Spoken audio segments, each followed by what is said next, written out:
سبيل الدموع سبيل مريح تنهدى يا صاحي كي تستريح وبث الدعاء. Sekarang kita akan coba praktekkan dengan menggunakan keran terlebih dahulu. Baik ya. Yang pertama tentunya kita mengonfirmasi keimanan terlebih dahulu, karena panggilan wudhu ingat dibuka dengan panggilan iman. Dan saya terangkan di pelajaran sebelumnya bahwa panggilan iman itu mengonfirmasi lurusnya niat kita, lurusnya tujuan ibadah kita yang dilakukan karena Allah Subhanahu wa Ta'ala. Karena itulah konfirmasinya bersumber dari hati kita, dalam jiwa kita. Kita niatkan ibadah kita ini, wudhu kita ini ditujukan ya untuk beribadah kepada Allah Subhanahu wa Ta'ala dengan bahasa hati kita. Boleh dengan menggunakan bahasa masing-masing, misalnya saya berniat wudhu untuk menghilangkan hadas karena Allah Subhanahu wa Ta'ala. Dan kalau ingin menggunakan bahasa Arab juga di hati kita, seperti orang Arab juga tentunya menggunakan bahasa Arab, kita menggunakan bahasa Indonesia, boleh-boleh saja di hati kita. Misalnya kita menyatakan bahwa nawaitul wudhu'a li raf'il hadathi, misalnya al-asghari lillahi ta'ala, boleh ya. Kemudian lisan mengucapkan bismillahirrahmanirrahim. Jelas ya? Nah, kita ingin mengambil versi lengkapnya terlebih dahulu. Versi lengkap tentunya ini terkait dengan sunnahnya juga. Kan kalau yang pokok itu ada 4 seperti kita uraikan di pertemuan yang lalu. Kemudian versi lengkap ini kita bisa ambil versi yang dicontohkan langsung oleh sahabat Utsman bin Affan radhiyallahu taala anhu yang mengambil pelajaran dari contoh wudhunya Nabi sallallahu alaihi wasallam. Nanti bisa dilihat di Sahih Al-Bukhari ya. Di Sahih Al-Bukhari topik yang keempat, Kitabul Wudhu, subtopik yang ke-23. Baik, sekarang kita akan coba memulai praktek. Dan tentunya tadi sudah kita sampaikan memulai dengan niat ya. Kemudian mengucapkan bismillahirrahmanirrahim. Nah, ingat betul baik-baik bahwa Islam seperti diuraikan di pertemuan yang lalu sangat perhatian detail terhadap segala hal, terutama aspek-aspek yang melahirkan manfaat. Ini adalah air keran yang menampung aliran air yang masih bersifat murni, mutlak, tahur. Jadi ini sangat bermanfaat, karena itu tidak diperkenankan untuk membuang-buang air ya. Sekali lagi, tidak diperkenankan membuang-buang air pada keadaan yang tidak semestinya. Itu dalam Islam disebut dengan israf, mubazir ya. Karena itu seperlunya kita keluarkan, kalau menggunakan keran ini seperlunya kita keluarkan, tampung dulu airnya kan. Nah, yang pertama kita gunakan untuk menyela-nyela kan. Bagian pertama kita gunakan untuk menyela-nyela seperti ini, keluar, tidak usah terlalu besar ya, nggak usah terlalu besar sehingga airnya juga tidak boros ya untuk keluar. Nah, ini kita menyela-nyela dulu, dimulai dari kanan ya, ingat ya, selalu dimulai dari yang kanan. Nanti di Al-Bukhari ini di subtopik yang ke-31. Jadi kalau kita baca topik yang keempat, kita berwudu, subtopik 31 itu ada namanya subtopik berjudul Babut Tayammun ya, memulai dengan bagian yang kanan. Selalu kanan dahulukan, kanan dahulukan. Baik ya, jadi kita mulai. Ini kita buka dulu secukupnya kerannya, keluar air. Ulangi ya, tadi sudah kita bismillahirrahmanirrahim, niatkan dalam hati. Kemudian kita menyelai-nyelai seperti ini ya, ini bagian pertama. Nah, lalu yang kiri juga dibersihkan dulu seperti ini ya, sudah ya. Nah, ini sudah dibersihkan. Nah, ini sunnah ya, sudah sunnah yang pertama kita lakukan, karena yang pertama niatkan mengikat pada rukunnya, pokoknya. Jadi ada pokok yang terkait dengan konfirmasi keadaan hati kita. Rukun yang pertama niat kan. Nah, kemudian dikonfirmasi di lisan dengan bismillahirrahmanirrahim. Lalu setelah itu kita masuki sunnah-sunnah, memulai dengan sunnah berwudu. Tadi sudah menyela-nyela dulu, ini membersihkan bagian jemari-jemari dan telapak ya. Baik, sehingga keadaannya bersih sebelum membersihkan yang lain. Baik, selesai. Kemudian langsung untuk berkumur-kumur kita ambil. Nah, biasanya saya melakukan seperti ini. Kalau sudah ngambil seperti ini ya. Nah, ini ghurfah namanya. Ghurfah itu dengan satu genggaman ya, cidukan seperti ini. Genggaman atau cidukan seperti ini. Nanti biasanya kalau saya suka melakukan untuk menghemat itu, begitu dibuka sudah cukup ini ya. Lalu saya akan tutup terlebih dahulu, tutup. Nah, sehingga air tidak terus mengalir ya. Jadi langsung kita kumur-kumur.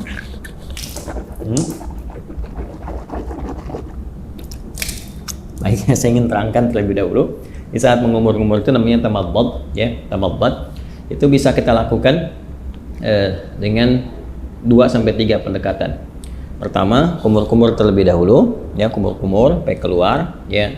Kemudian yang kedua juga kumur-kumur, nanti sebagian airnya langsung dihisap, ya, dihisap. Jadi kumur-kumur, sebagian airnya dihisap. Nah, itu yang dihisap itu istinsyak namanya, ya, masuk ke dalam hidung, istinsyak, usahakan agak dalam. Nah, nanti kemudian kita keluarkan disebut istinthar namanya, ya. Ini bagian yang kedua, kumur-kumur, ya. Kemudian yang pertama, yang keduanya itu sambil dihisap, baru nanti istinsyak ini, kalau istinthar dikeluarkan. Ada nanti sedikit saja, bisa tambahan kalau menggunakan siwak, ya, untuk bisa membersihkan itu. Ya, jadi bisa saja kemudian kalau memang tidak ada itu bisa gunakan bagian jari yang dianggap bersih. Ya, tadi kan sudah dibersihkan. Untuk membersihkan kalau ada sisa makanan yang kalau tidak ada siwak dengan kayu tertentu atau sikat gigi, Anda bisa gunakan bagian jari yang dianggap sesuai untuk membersihkan kalau ada sisa makanan di sini yang tidak cukup dengan kumur-kumur. Ya, saya ambil contoh begini misalnya. Ini buka seperti ini, ya. Kalau kita mulai, ya, kita tutup dulu ini, ya, seperti ini.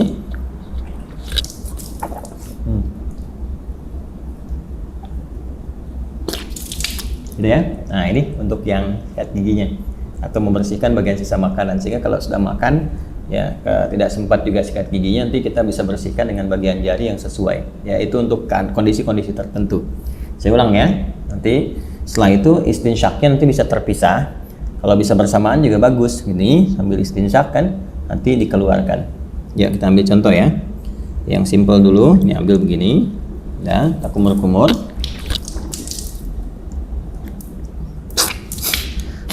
Oh, ya. Nah, baik, kita contohkan, ya. Sekali lagi, ya. Jadi teman-teman sekalian bisa. Tadi kan sudah, ya, untuk kumur-kumur sambil dibersihkan bagian giginya. Nah, kemudian yang kedua kita ambil untuk maksimalkan istinsyak dengan istintharnya. Jadi kumur-kumur lagi sambil dihirup, ya, ke hidung. Ya, dari buang. Nah, ini bisa berkumur-kumur sambil dihirup, atau kalau mau kumur-kumur dulu, buang, nanti bisa untuk istinsyak dan istintharnya terpisah, ya. Ya, kita ambil misalnya contoh untuk yang kalau terpisah begini, kumur-kumur. Ya, kalau mau dihirup ke hidungnya terpisah, kita ambil lagi, ya kan, seperti ini. Nah, itu, ya. Nah, ini manfaatnya kalau dipisah ini kayak semacam ada pilek, ya, pilek atau virus tertentu berkumpul. Nah, ini biasanya lebih spesifik untuk membersihkan wilayah hidung, sehingga ketika ditekan itu istintharnya ini bisa dipijit salah satunya bergantian untuk dikeluarkan, ya, sehingga kotoran yang ada di hidung itu bisa keluar. Ya, kalau dalam kondisi normal biasa bisa langsung Anda hisap saja, dihirup, ya, bukan dihirup ke hidung. Jadi sambil kumur-kumur dihirup ke hidung, jadi bisa dikeluarkan secara bersamaan atau di hidung terlebih dahulu bisa, karena tidak ada aturan spesifik mana yang didahulukan, apakah di mulut dulu atau di hidung dulu. Jadi kalau Anda ingin keluarkan yang di hidung dulu boleh, misal begini, ya. Nah, kurang lebih demikian, ya. Atau yang di mulut dulu baru di hidung, nggak ada masalah, tergantung kondisional saja, karena sifatnya tamadbad dulu baru istinsyak, itu yang urutannya. Jadi kumur-kumur dulu baru dihirup. Adapun cara mengeluarkan tidak spesifik diatur, ya, tapi kalau ingin berurutan boleh dari mulut keluar baru hidung. Terus kalau kondisi ingin membersihkan spesifik khusus boleh dipisahkan, kumur-kumur, ya, kemudian dilepas, baru kemudian khusus untuk yang hidung untuk memudahkan yang di dalam itu keluar. Hikmahnya kan mengeluarkan yang kotor. Jelas, ya? Baik. Bisa dipahami, ya, teman-teman sekalian? Nah, jadi itu yang untuk yang pertama, kumur-kumur. Sekali lagi, buka kerannya. Saya ulang, ya. Kerannya buka. Ambil air gorfah namanya, segenggaman seperti ini. Ya, kemudian kalau sudah cukup, tutup ini supaya tidak mubazir. Kumur-kumur. Itu, ya. Jelas, ya? Nah, baru kemudian dicuci kembali, disiapkan. Nah, ini kalau sekali cukup sudah, kalau diperlukan 2 kali, 2 kali, 3 kali, 3 kali, ya. Dan ini tadi penggunaan jemari sekali lagi, ya, untuk menegaskan atau menghilangkan bagian bekas-bekas kalau ada makanan dan sebagainya yang kalau sekiranya tidak memungkinkan untuk gosok gigi atau membersihkan. Jelas, ya? Baik, lanjut. Dari sini saya tes air dulu. Kemudian kita buka kembali. Nah, sekarang masuk ke bagian yang pokok. Ya, buka lagi, masuk gini, bagian yang pokok, tutup, baru ke wajah. Nah, ini yang ingin saya contohkan, bagian pokok yang paling utama itu. Ini ghasala itu ambil airnya, tumpahkan di wajah begini. Ini lihat ya yang telunjuk gini. Oh, seperti ini. Nah, ini bagian jempol yang di sini belakang. Kemudian langsung ke bawah. Nah, ini yang diselai-selai di janggutnya. Ya. Maksudnya apa? Supaya meresap air ke pori-pori karena melewati janggut ke dalam sini. Kalau nggak ada janggutnya bisa langsung dibasuh ke dagu ya, sini. Nah, jadi ini satu, kalau dirasakan belum cukup keseluruhannya, ambil lagi begini. Ya. Terus seperti ini. Kemudian tutup dulu. Ya. Terus seperti ini. Ya. Saya kira 2 kali juga bisa cukup ya. Seperti ini. Ya. Nah, ini nanti ada versi yang sekali itu versinya Ibnu Abbas radhiyallahu taala anhuma yang menyontoh praktek Nabi yang pernah menggunakan sekali. Itu kalau di Al-Bukhari, subtopik yang ke-21, marratan ya. Babul wudu, judulnya itu Babul wudu marratan. Bab pembahasan tentang wudu yang sekali basuh ya. Kemudian nanti yang versi yang keduanya, subtopik 22, itu yang versinya Abdullah bin Zaid. Babul wudu marrataini, 2 kali. Ya, kemudian versi yang Utsman bin Affan radhiyallahu taala anhu, yaitu yang subtopik 23. Itu yang 3 kali, talatan. Nah, versi yang dimaksudkan itu adalah pengalaman sahabat-sahabat mulia ini melihat wudunya Nabi untuk memanfaatkan air dan juga terkait dengan luasan cakupan ya, apakah tercakup nggak dengan air itu kepada bagian-bagian yang harus dibasuh atau diusap dalam wudhu itu. Prinsipnya demikian. Jadi boleh sekali-sekali, 2 kali atau 3 kali, dan mendahulukan yang kanan. Ingat ya, mendahulukan yang kanan. Ada namanya sebab yang pernah juga saya utarakan, yang nomor 31 subtopiknya babut tayammun. Ya, tentang tayammun ketika Nabi mengajarkan Ummu Atiyah radhiyallahu taala anha bagaimana mendahulukan yang kanan. Jadi kanan dulu baru kemudian kiri. Nah, ini tentang kanan dulu kemudian yang kiri juga akan masuk setelah ini. Ya, setelah kemudian wajah selesai, baru tangan sampai siku. Ini kita ambil lagi. Ya, wajah selesai, tangan sampai siku, kumpulkan seperti ini airnya. Nah, teman-teman sekalian, ini ya. Kemudian tumpahkan di tangan ini, ya, sampai siku ke sini. Nah, lalu ke sini depan. Nah, terus sampai ke sini, ya. Nah, ratakan seperti ini. Jelas ya? Nah, kalau dirasakan belum cukup, rata, buka lagi airnya. Ya. Nah, dianggap cukup, ditumpahkan, tutup dulu seperti ini. Nah, nanti bisa dari depan begini, ya. Kemudian ke belakang bisa seperti ini. Yang fleksibel saja. Penting airnya ditumpahkan, bisa ke sini dulu, bisa ke sini dulu. Ya, tadi kan saya mulai dari belakang seperti ini ke depan, kemudian yang kedua saya mulai dari depan untuk meratakan, ya. Seperti ini. Jelas ya? Nah, kemudian setelah itu yang kiri itu yang dibuka lagi. Nah, tutup seperti ini. Ya, ini boleh fleksibel. Dari mana mulainya? Yang penting dari depan sini ke bagian siku. Ya, nah kurang lebih seperti ini. Ya, kalau mau kita samakan, kalau kanan 2 kali, kiri 2 kali juga ya, untuk bisa menyeimbangkan, menyamakan seperti ini. Tumpahkan, ya, pas ya. Baik. Nah, ini suasana malam kita prakteknya, jadi diiringi dengan sekuteng lewat. Jadi ya, teman-teman. Saya, nah selesai. Kemudian mengusap kepala, bukan rambut, ya. Karena kepala, ingat bagian mengusap itu ambil. Nah, ini kan dipercikan nih, ya. Dipercikan seperti ini, tuh ya. Nah, jadi kita pun nggak harus terlalu banyak ngambilnya. Saya ambil secukupnya, percikan dan. Nah, ini untuk kepala. Kalau dirasakan nggak ada masalah, dari depan ke belakang seperti ini. Ya, kita boleh balikan lagi begini, atau cukup ke belakang juga begini, nggak ada masalah. Ya. Lalu versi pertama langsung ke telinga begini. Ya, langsung ke telinga. Ingat yang telunjuk ini bagian dalam begini, yang jempol ini bagian belakang di sini. Ya, seperti ini. Bisa seperti itu, atau kita dahulukan dulu kepala misalnya. Ya. Nah, kemudian nggak terlalu banyak ya, cipratkan begini. Nah, usapkan misalnya begini. Nah, ya, Setelah kita rasakan cukup untuk bagian kepala, boleh ditarik lagi ke depan, boleh, atau boleh cukup begini saja, sah? Ya, atau kalau ada kesulitan tertentu bagian kepala, dahulukan dekat ubun-ubun, atau nanti kalau ini bermasalah sakit bisa sisi-sisi yang lain termasuk kepala. Setelah itu ambil air lagi, ya kan? Baru kemudian membasuh telinga, seperti yang tadi dicontohkan. Bagian depannya menggunakan telunjuk di sini, belakangnya menggunakan jempol. Jelas ya? Baik, berpindah ke kaki. Nah, ini penting juga karena nanti ada hadis spesifik ya terkait dengan bagian kaki ini, khususnya kotoran-kotoran yang melekat di kuku, ya, kuku bagian jempol ini, ya, di sebelah sini ujung-ujung ini. Jadi perhatian, ingat kaki sampai kedua mata kaki sampai di sini. Ya, jadi kita bisa ambil lagi airnya seperti ini, ya.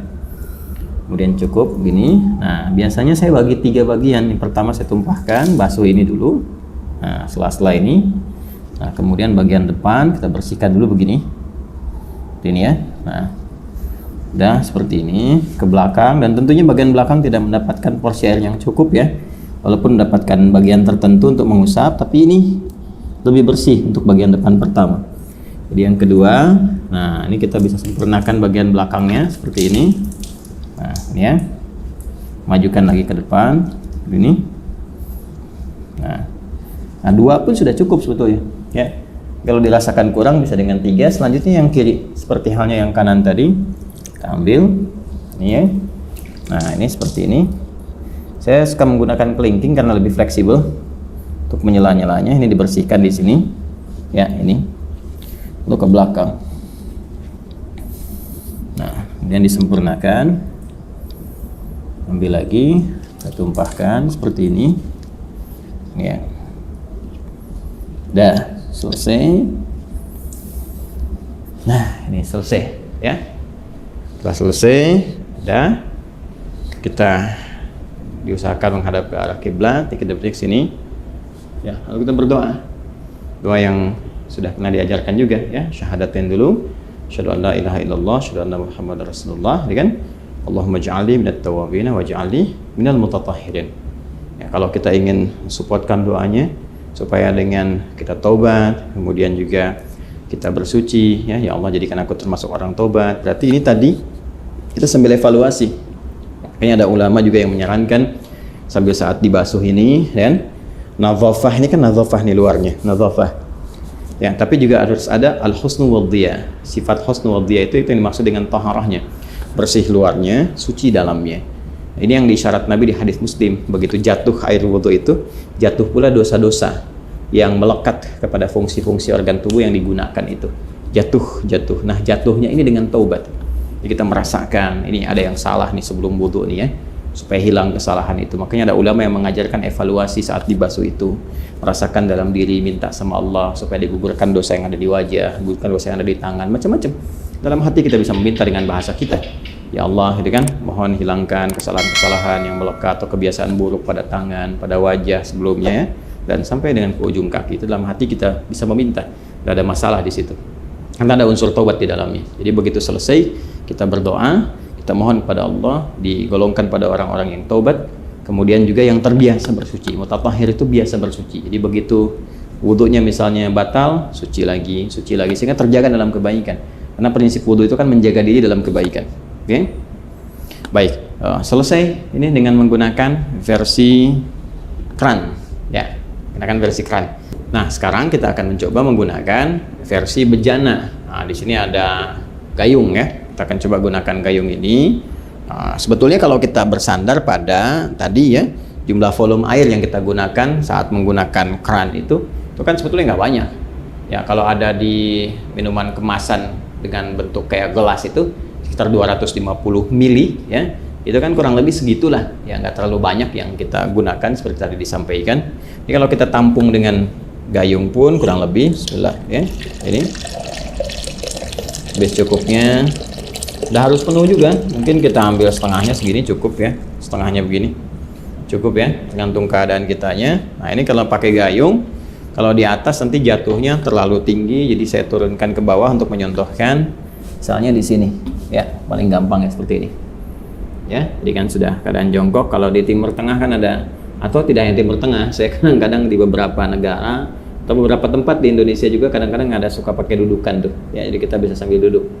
Nah, ini kalau seperti ini pakai bejana, kurang lebih disimpan seperti ini. Jadi kalau bejananya lebar nanti bisa sambil diambil seperti ini, ya kan? Nah, tapi dengan catatan juga nanti tidak ada sisa-sisa air yang terlalu banyak yang melekat di lengan, ya, khususnya di telapak ini, sehingga mencampur kepada yang sudah ada. Jadi amannya kalau mau aman, apalagi dengan kondisi seperti ini, kita tuangkan seperti ini. Ya, jelas ya? Ini bagian pertama. Nah, terus kemudian seperti ini. So, nah ini lebih hemat nih digunakannya. Itu satu, ya, sudah selesai. Nah, kita ambil versi yang sekali, ya kan? Nah, kemudian dari sini ambil lagi, kan? Nah, ini ya. Nah, ini berkumur.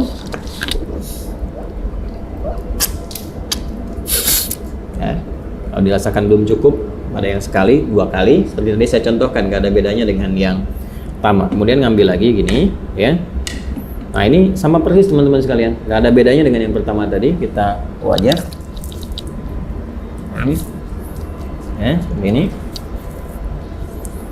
tuh, ya, seperti tadi ya, diulang. Kemudian selanjutnya untuk tangan seperti ini. Ya, baik dari depan, dari belakang, yang penting dimulai dari sini, ya, sampai ke siku. Nah, yang kanan sudah, kita gunakan bagian yang kirinya. Ya, sama saja seperti yang saya contohkan tadi. Kita ambil dulu, ya. Nah, ini ambil, kemudian paskan dulu gayungnya, karena ini kan nggak rata di sininya ya, teman-teman. Kalau kita mau pindahkan sini juga boleh sebetulnya, nggak ada masalah, ya. Nah, kemudian jatuhkan di sini. Nah, seperti ini ya. Baik, ayo cari pijakan biar aman, biar nggak tumpah atau seperti kayak gini kan agak susah ya keseimbangannya. Nah, kemudian seperti ini, ya, dicipratkan sedikit. Kemudian kepala balikan kembali atau tidak sama sekali ke sini, nggak ada masalah. Ke telinga seperti ini. Nah, ya, kurang lebih seperti itu. Kalau ini ada sedikit di bawah kita, maka kita harus agak naik untuk membasuh kaki, ya, seperti ini. Nah, kita naikkan begini, ya,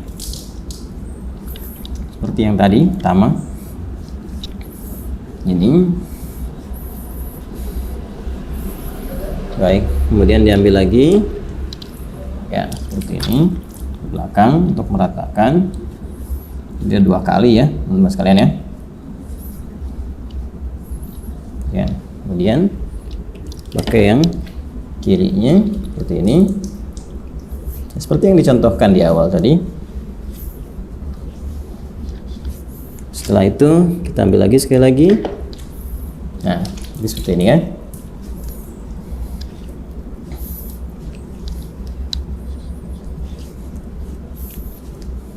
Baik. Selesai 2 versi ini, dan masya Allah tuh masih bersisa. Artinya kan sebetulnya nggak butuh banyak gitu airnya, ya. Nggak butuh banyak, ini tinggal kita berdoa. Setelah itu seperti tadi disampaikan. Jadi kurang lebih seperti itu contoh yang bisa kita tunjukkan. والإسلام ديني ومحمدا رسول الله